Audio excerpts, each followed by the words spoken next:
Hello everyone. तो कैसे हैं आप सब। त्यौहार का सीज़न चल रहा है और एलआईसी भी back to back plan launch कर रहा है। अक्टूबर मंथ में ही ये दूसरा प्लान है एलआईसी के लिए जो स्पेशल है वुमेंस के लिए। अब इस प्लान का नाम है बीमा लक्ष्मी और इसका पूरा रिव्यू करेंगे हम इस वीडियो में। और ये रिव्यू जो है वो कम्प्लीटली क्रिटिकल रिव्यू होने वाला है।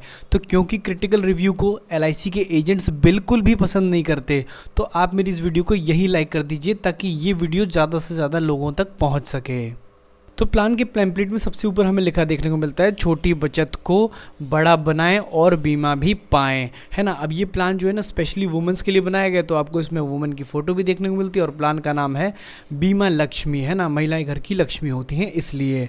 अब प्लान का नंबर है 881, इसे आप चाहें तो नोट कर सकते हैं। सबसे पहले बात करेंगे बेसिक फीचर की, तो लाइफ इंश्योरेंस कवर इसमें मिल जाता है, गारंटीड एडिशन जो कि 7% रेट से परिणाम आपको मिलेगा और attractive money back payable as per 3 choices. मतलब इस प्लान में 3 चॉइसेस हैं। आप चाहें तो इसे मनी बैक में यानी कि हर दूसरे साल, हर चौथे साल या फिर 10 साल के बाद पेमेंट वापस लेकर के यानी as a money back plan भी चला सकते हैं। तो देखो सबसे पहले मैं प्लान को एक्सप्लेन करता हूँ बिकॉज उसे समझना इम्पॉर्टेंट है।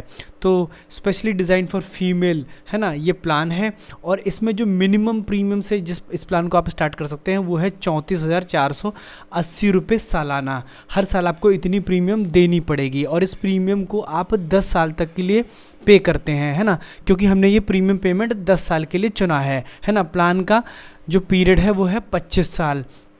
तो 10 साल पहले आप प्रीमियम देते हो। इस दौरान अगर पर्सन की डेथ हो जाती है यानी उस वुमन की डेथ हो जाती है तो 3,44,800 रुपये मिल जाएंगे, है ना। किसी भी पॉइंट पर अगर पहली किस्त देने पर भी डेथ हो जाती है, 34,000 रुपये आपने दिए सपोज करते हैं और डेथ हो गई, तो आपको ये 3,44,800 रुपये फैमिली को, नॉमिनी को मिल जाएंगे, ठीक है। तो 10 साल तक आप प्रीमियम पे कीजिए और उसके बाद अगले 15 साल वेट कीजिए और ये प्लान आपको मैच्योर होने पर लगभग 6,94,000 रुपये देगा। मतलब लगभग 7 लाख रुपए के आसपास आपको मिल जाएंगे इस प्लान से, ठीक है।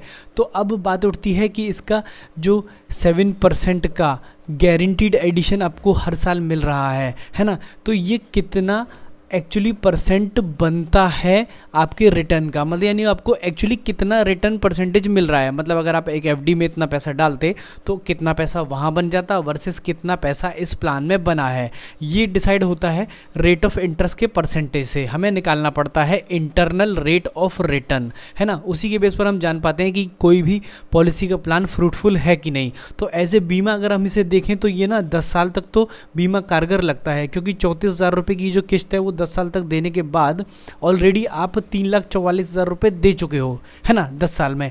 तो भाई इसके बाद से यानी कि इस पॉइंट से यानी कि 11वें साल से इंश्योरेंस की जो वैल्यू है ना उसका कोई फ़र्क पड़ता नहीं। क्यों? क्योंकि 3,44,000 रुपये तो मेरा ही अमाउंट हो गया है, तो इतने का इंश्योरेंस तो किसी भी काम का नहीं है। और गारंटीड एडिशन जो इसमें मिल रहा है ना वो तो मेरे ही पैसे का ब्याज है। तो अगले 15 साल जो होंगे ना वो बड़े क्रिटिकल और इम्पॉर्टेंट होंगे, बिकॉज मैं जो पैसा दे रहा हूँ उस पर मेरा कितना % का रिटर्न आ रहा है ये मुझे कैलकुलेट करना बहुत ज़रूरी है।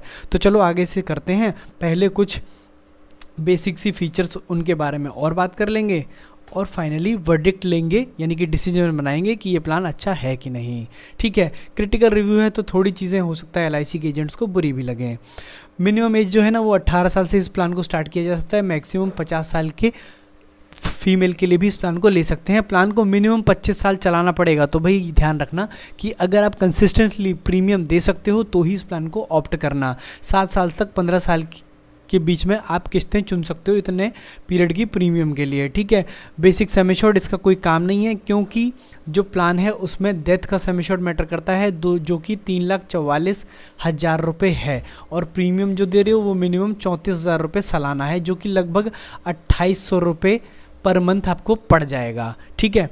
अब मैक्सिमम प्रीमियम की अगर बात करें तो वो उसकी कोई लिमिट नहीं है, जितना चाहो दे सकते हो। 10,000 के मल्टीप्लाई में स्टार्ट होगी। लेकिन डेथ बेनिफिट मैंने आपको बता दिया कि डेथ का सम एश्योर्ड जो कि 3,44,000 रुपये है और सर्वाइवल बेनिफिट को हमें जानना है क्योंकि उसमें थोड़ी सी जानने वाली इंपॉर्टेंट चीज़ें हैं, है ना। तो मेच्योरिटी बेनिफिट यानी कि जब प्लान कंप्लीट होगा तो कैसे आप इस पैसे को रिटर्न ले सकते हो। तो ऑप्शन है ए, जिसमें आप 50% पैसा 10 साल के बाद ले सकते हो, यानी कि 10 साल के बाद आपको 1 लाख रुपए का रिटर्न आ जाएगा, है ना। बाकी पैसा इन्वेस्टेड रहेगा और प्लान को कंप्लीट करने के बाद लगभग 6,94,000 रुपये आपको रिटर्न भी मिल जाएंगे। तो टोटल मिलाकर के लगभग 8 लाख रुपए हो जाते हैं इस प्लान से अपने को, है ना। 1 लाख रुपए पहले मिल गए और 6,94,000 रुपये बाद में मिल जाएंगे।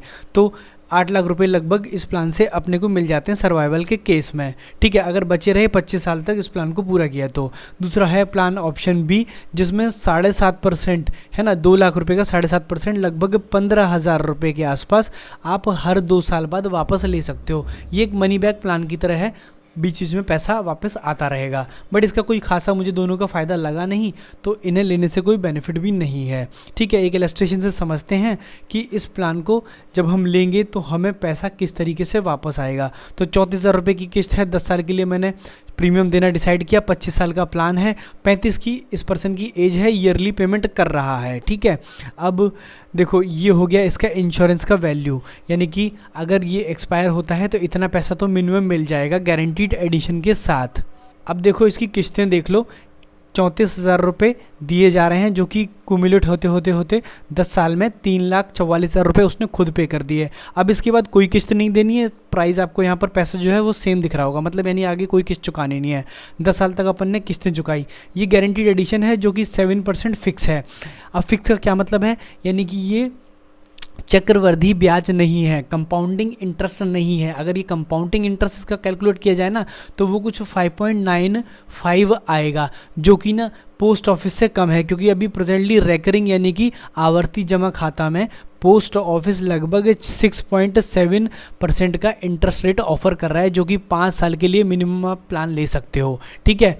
5 ईयर्स के लिए प्लान ले सकते हो, लेकिन हो सकता है कि फ्यूचर में पोस्ट ऑफिस के रेट जो है ना वो नीचे की तरफ आ जाएं। तो अगर इस प्लान को पहले 10 साल तक तो देखें ना, तो वो ये प्राइस अपने को ठीक लगता है कि भाई रेकरिंग डिपॉजिट पे अपने को 5.95 का परसेंटेज रिटर्न मिल रहा है, जो कि पहले 10 साल ठीक है। उसके बाद 1 लाख रुपए ये हमको रिटर्न कर देते हैं और बाकी हमारे पैसे पर इसी तरह से 7% फिक्स का है ना रिटर्न चालू रखते हैं। अब ये 7% फिक्स का इस बार कितना परसेंट बनता है वो अभी देखना है। अब ये अलग इसलिए होगा क्योंकि जो पैसा मिल रहा है ना, ये पैसा और ये पैसा, इसके बेस पर हमने जितना पैसा सेव किया है यानी इनको दिया है, उससे इसका रिटर्न कैलकुलेट होता है। तो फटाफट से मैं तुम्हें दिखाता हूँ कि ये एक्चुअली कितना बन जाएगा। तो देखो सिंपल सा कैलकुलेशन है, 34,000 रुपये, 34,480 रुपये अगर तुम आरडी में डालते हो, है ना, एनुअल आरडी लेते हो, 5.95 का रेट ऑफ इंटरेस्ट आता है और तुम्हारे ये इकट्ठे होकर के 4,18,000 रुपये बन जाते हैं, ठीक है। तो ये हो गई पहले 10 साल की कैलकुलेशन, जहाँ पर तुमको 5.95 का इंटरेस्ट रेट इस प्लान में मिल रहा है। अब ये तुम कंसीडर कर सकते हो, ये तुम्हें ठीक लगेगा। क्यों? क्योंकि यहाँ पर एक तो इंश्योरेंस मिल रहा है और दूसरा पैसा भी ग्रो कर रहा है। पोस्ट ऑफिस में जब तुम पैसा जमा करते हो तो तुमको इंश्योरेंस नहीं मिलता है, तो ये वाला पैसा बहुत सही पड़ रहा है अपने को पहले 10 साल। 10 साल के बाद अपन 1 लाख रुपये इस प्लान से वापस ले लेते हैं, तो हमारी जो सेविंग बच जाती है ना वो बच जाती है 3,77,000 रुपये। अब ये 3,77,000 रुपये 15 साल के लिए इन्वेस्टेड है और 15 साल बाद जो पैसा मिल रहा है ना वो 6,94,000 रुपये मिल रहा है। तो जब मैं इस 6,94,000 रुपये को देखता हूँ कि मुझे क्या रेट ऑफ इंटरेस्ट मिला, 3,77,000 रुपये अगर मेरे पास डिपॉजिट में था तो 15 साल अगर डिपॉजिट किया तो इसका रेट ऑफ इंटरेस्ट निकल के आता है 4%, है ना। 4% रिटर्न कहीं ना कहीं आपको कम भी लगेगा, है ना, क्योंकि इस पीरियड में इंश्योरेंस भी नहीं था। भाई मेरा समय शॉर्ट तो खुद ही इंश्योरेंस की वैल्यू को पार कर चुका था, तो इंश्योरेंस की तो यहाँ कोई वैल्यू नहीं बनी। तो इस हिसाब से इंश्योरेंस का तो मैं कोई डिडक्शन या पैसा कम मानूंगा ही नहीं। मैं तो सीधे सीधे बात करूँगा कि भाई मैंने 15 साल के लिए अपना 3,77,000 रुपये दिया है, तो अगर मुझे 6,94,000 रुपये वापस मिलते हैं तो उसका रेट ऑफ इंटरेस्ट क्या आया, तो उसका रेट ऑफ इंटरेस्ट बनता है 4% का। 7% जो आपको आपका एजेंट बताएगा ना वो फिक्स रेट ऑफ इंटरेस्ट है ना। फिक्स और कंपाउंडिंग दोनों में डिफरेंस होता है, ठीक है। हम जब भी बैंक में पैसा जमा करते हैं, पोस्ट ऑफिस में पैसा जमा करते हैं, तो हमें कंपाउंडिंग यानी कि चक्रवृद्धि ब्याज की दर से पैसा मिलता है। तो अब बात करते हैं क्या ये इस प्लान को लेना चाहिए। तो देखो पहले 10 साल तो इस प्लान को मैं एक अच्छा प्लान कहूँगा, बिकॉज इसमें इंश्योरेंस प्लस इन्वेस्टमेंट दोनों ही ठीक ठाक मिल रही है। अब अगले 15 साल जो है ना वो मुझे सही नहीं लगे। LIC को इस पर थोड़ा सा ध्यान देना चाहिए, कम से कम 6% का रिटर्न तो इसमें होना चाहिए। अब कुछ लोग कहेंगे कि भाई पोस्ट ऑफिस आज भले ही फिक्स डिपॉजिट पर 7% का है ना रिटर्न दे रहा है, लेकिन फ्यूचर में 15 साल में जरूरी थोड़ी है वो इतना ही रहेगा, बात बिल्कुल सही है।